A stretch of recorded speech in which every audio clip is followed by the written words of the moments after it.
Les cours ont repris timidement dans les établissements primaires et secondaires publics ce lundi 25 février après plus d'un mois d'arrêt.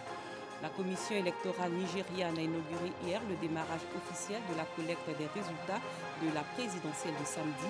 Elle a procédé aujourd'hui à l'annonce des premiers résultats. Bonsoir, merci de suivre le 19h.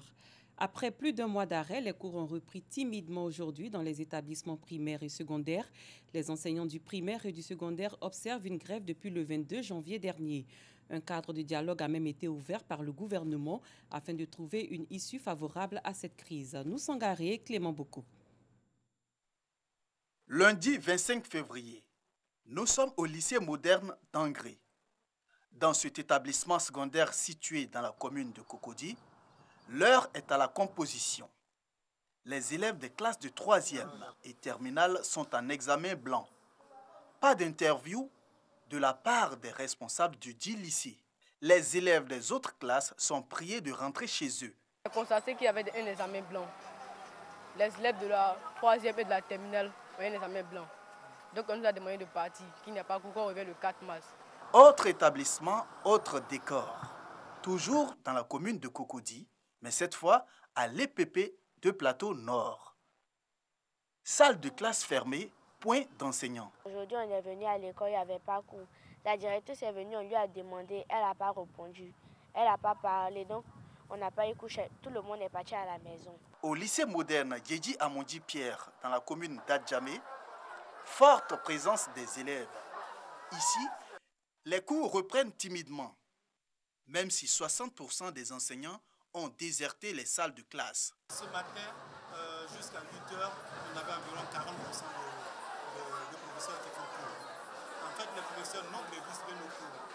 Et puis ceux qui font grève, bon, ils sont en salle les profs, mais ils font rentrer en salle dans les classes. Plus d'un mois que dure cette grève des enseignants dans les établissements primaires et secondaires publics. Une situation qui met en péril l'année scolaire. C'est une classe très difficile, tout le monde le sait. Donc j'aimerais aller en première C. Je ne vais pas répondre une classe qui est trouvée difficile. Je souhaite que le gouvernement réagisse. Parce que moi et mes camarades, chaque jour nous parlons de ça, nous sommes très dessus. Parce que là, bientôt, on va dire que les enfants n'ont pas le niveau. Bon, c'est tout ça. Parce que pendant ce temps, les enfants ne font rien. Ils ne font pas du coup de rattrapage. Si c'est compliqué, moi je souhaiterais que l'État effectivement écoute les enseignants, leur fait une petite proposition. Mais s'il n'y a pas de proposition, les enseignants mettent leur position, l'État aussi met leur position, l'école va en péril. Pour trouver une solution à cette crise qui secoue l'école ivoirienne depuis plusieurs semaines, l'État a ouvert un cadre de dialogue du 18 au 22 février selon un chronogramme bien défini en vue d'analyser les 5 points de revendication des enseignants grévistes. Ces échanges semblent ne pas porter de fruits. Malgré ces échanges en lesquels nous croyons, nous sommes au regret de vous dire que nous n'avons eu aucune satisfaction jusqu'à cette heure. Les personnalités qui sont en face de nous n'ont aucun pouvoir de décider. Or, vu la profondeur de la crise dans laquelle nous sommes, ce sont les autorités qui ont le pouvoir de décider, qui devaient être en face de nous, et on allait jouer carte sur table. Voilà ce qu'on peut faire. Ça, nous ne pouvons pas faire. D'accord, on avance. Mais s'il faut toutefois et toujours se référer à la hiérarchie, vous comprenez très bien que là, il y a un problème quant à la volonté d'apporter les réponses à nos revendications. Lorsque Madame le ministre a reçu toutes les formations syndicales le vendredi 15 février dernier, à l'entente de cela, parce que la raison évoquée, c'était qu'il n'était pas reçu. Madame le ministre a dit, bon, comme je viens de vous recevoir, dès lundi, nous allons commencer, n'est-ce pas, les négociations. Et les syndicats ont promis que dès lors que les négociations commencent, ils allaient sinon lever ou alors suspendre leur mot d'ordre de grève jusqu'à la fin, n'est-ce pas, de ces négociations qui devaient durer 3 semaines. Et justement, le vendredi dernier, à la fin de la première semaine de travail, nous avons posé, n'est-ce pas, ce postulat. Et les syndicats ont dit qu'ils ne peuvent pas, tant qu'ils n'ont pas eu n'est-ce pas, de choses. Or, dans les règles de fonctionnement syndical entre le syndicat et les pouvoirs publics, mais le syndicat et le patronat, dès lors que les négociations commencent, si on ne lève pas les mots d'ordre de grève, on les suspend jusqu'à la fin des négociations. Voilà la règle. Nous sommes surpris aujourd'hui de constater que, n'est-ce pas, ces grèves continuent. Le gouvernement affiche sa volonté de continuer les discussions avec les enseignants afin de trouver une issue favorable à cette crise. Pour rappel, les enseignants revendiquent entre autres la suppression des cours de mercredi, la revalorisation des indemnités de logement, ainsi que la suppression de l'emploi d'instituteurs adjoints. La Croix-Rouge Côte d'Ivoire a lancé récemment sa stratégie nationale en matière de violences sexuelles et de violences basées sur le genre. Elle s'engage à lutter contre toutes ces formes de violence à travers notamment la sensibilisation. Cette action fait suite à la célébration le 6 février dernier de la Journée internationale de la tolérance zéro à l'égard des mutilations génitales féminines. Rosemonde Kini, Dangui Dangui.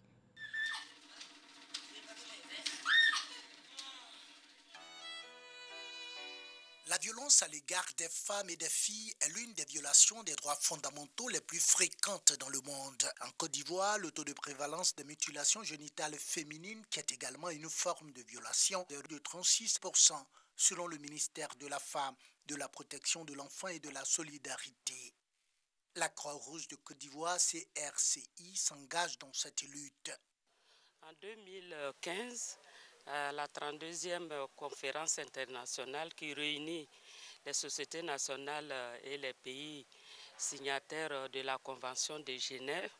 Ensemble, nous avons pris l'engagement de combattre les violences sexuelles et sexistes. Tous nos programmes intègrent cet engagement. Donc voilà pourquoi nous sommes là aujourd'hui. Cet ultime atelier, c'est le lancement à l'endroit de nos communautés, à l'endroit de nos sections communautaires, à l'endroit de nos comités locaux. Pour la bonne marche de cette lutte, la CRCI compte élaborer des stratégies nécessaires pour atteindre cet objectif. Il était important pour la Croix de Côte d'Ivoire de faire ressortir sa stratégie pour mettre en œuvre sa politique au niveau institutionnel. Il y a la prise en compte du genre. Au niveau des programmes, deuxième objectif, il fallait impliquer, prendre en compte le genre dans toutes les procédures. C'est-à-dire quand on écrit un projet, de l'évaluation initiale jusqu'à l'évaluation finale même du projet en question, il faudrait tenir compte du genre. Elle compte aussi saisir toutes les opportunités pour sensibiliser les communautés à la prévention. Un panel sur la question et des actions concrètes pour une lutte efficace sur le genre a été animé. Des actions de sensibilisation, d'encadrement et de prise en compte de ces questions-là systématiquement. Les volontaires de la Croix-Rouge entendent mettre en pratique les consignes données au cours de ce panel. En tant que femme, je pense que c'est une bonne initiative, en ce sens que la Croix-Rouge a commencé par l'initiative des femmes.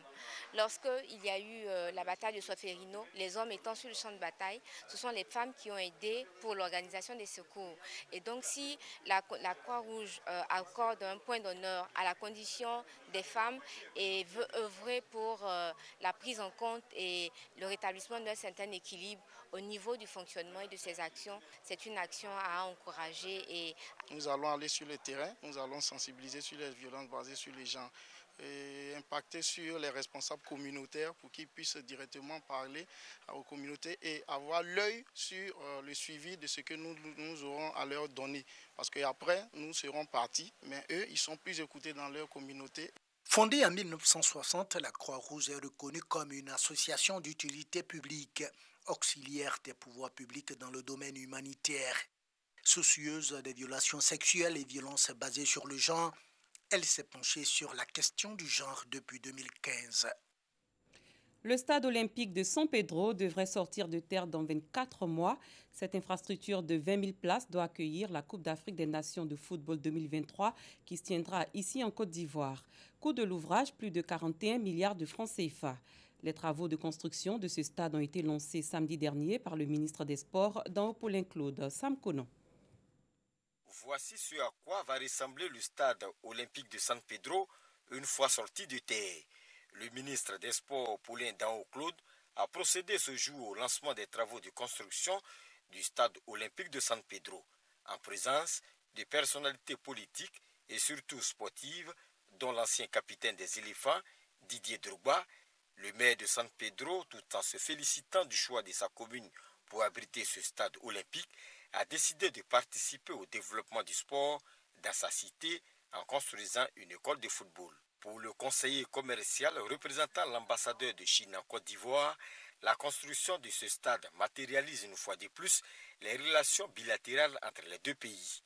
Selon le ministre des Sports, qui a d'ailleurs remercié au nom du chef de l'État la Chine pour ses actions de développement en faveur de la Côte d'Ivoire, la construction de ce stade olympique va au-delà de la Cannes 2023, car le président de la République, Alassane Ouattara, a une vision pour la jeunesse. Mais il y a le temps pour créer l'espérance et l'espoir. Et ce temps, il est là. Le temps est au travail. San Pedro peut porter témoignage. Hier, c'était encore l'université de San Pedro. Et aujourd'hui, voilà les infrastructures sportives et d'hébergement pour San Pedro. Je suis donc particulièrement heureux. Nous voulons que le sport serve de creuset de réconciliation. Que le sport crée le sursaut national, mais aussi que le sport contribue au bien-être des Ivoiriens. Un stade olympique de 20 000 places qui sera bâti sur une superficie de 22 hectares avec 4 terrains d'entraînement et une cité Cannes de 32 villas pour un coût estimé à plus de 41 milliards de francs CFA. La livraison de ce stade olympique est prévue dans 2 ans. Le ministre des Sports a également reçu au cours d'un déjeuner les éléphants basketteurs. Ils sont qualifiés pour le prochain mondial de basketball en juin prochain. Dans Paulin Claude a félicité les joueurs, le staff technique et les dirigeants. Samassi Abdourahmane, Samuel Metch.